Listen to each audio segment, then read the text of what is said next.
வாழ்க இவ்வையகம் வளத்துடன் வாழ்க வாழ்க.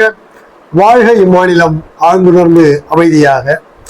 இன்றைக்கு ஜூன் 1 தத்துவஞானி வேதாத்ரி மாமணி அவர்கள் ஒவ்வொரு குழந்தையும் கட்டாயம் கற்க வேண்டிய தொழில்கள் என்பது குறித்து அற்புதமாக விளக்குகிறார் தன்னுடைய வாழ்க்கை மலரில்.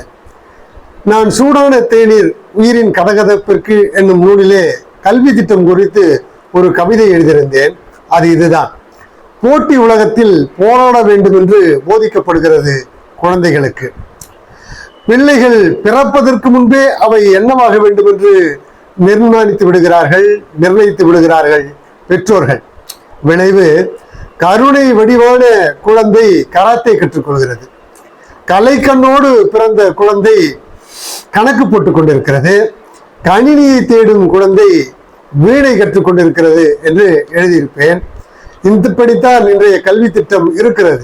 ஆனால் தத்துவஞானி வேதாத்ரி மாமணிகள் கூறுகிறார்கள், இந்த நாட்டிலே, இந்த உலகத்தில் பிறக்கிற ஒவ்வொரு குழந்தையும் பிறந்தவுடன் அவர்களுக்கு அவசியம் கட்டாயமாக 5 துறைகளிலே அவர்கள் கற்பிக்கப்பட வேண்டும் என்று கூறுகிறார். அதிலே முதலாவதாக சமையல். இன்றைக்கு எல்லோருக்கும் சமையல் தெரியாமல் இருக்கிறது என்றால் சமையல் என்பது ஒரு முக்கியத்துவம் இல்லாத ஒரு நிலைக்கு தள்ளப்பட்டிருக்கிறது. அப்படி அல்ல, அவசியமான ஒரு கலை சமையற்கலை. சமையல், விவசாயம், நெசவு, கட்டிடத் தொழில், இயந்திரம் மற்றும் விஞ்ஞான கருவிகளை, அதன் நுட்பத்தை அறிந்து கொள்வது, அதனை இயக்க தெரிந்து கொள்வது என்கிற வகையில இந்த 5 துறைகளிலே ஒவ்வொரு குழந்தையும் கற்பிக்கப்பட வேண்டும் என்று தத்துவஞானி வேதாத்ரி மாமணி அவர்கள் குறிப்பிடுகிறார்கள். அப்படி கற்றுவித்த பிறகு அவர்கள் வளர்ந்து தேர்ந்த பிறகு அவர்கள் விருப்பத்திற்கேற்ப, அவர்களின் சக்திக்கேற்ப, அவர்களின் திறமைக்கேற்ப, அவர்களின் ஆபத்துக்கேற்ப அவர்கள் வேறு ஏதாவது ஒரு தொழிற்பொருளை தேர்ந்தெடுத்து அதிலே அவர்கள் நிபுணத்துவம் பெறலாம் என்று குறிப்பிடுகிறார்.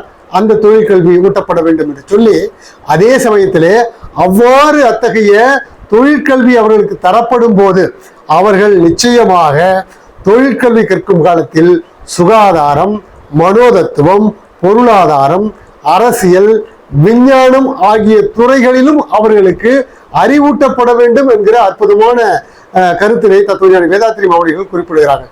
இந்த வகையில் உலகம் கல்வி திட்டத்தை வடிவமைக்குமானால் குலக்கல்வி என்று இல்லாமல் எல்லா குலமும் எல்லாமும் கற்றுத்தேரும் அற்புதமான நிலை ஏற்படும் என்கிற அந்த கருத்தை உங்களுக்கு எடுத்து சொல்லி இன்றைய சிந்தனையை நிறைவு செய்கிறேன். வாழ்க வளமுடன். மகிழ்ச்சி.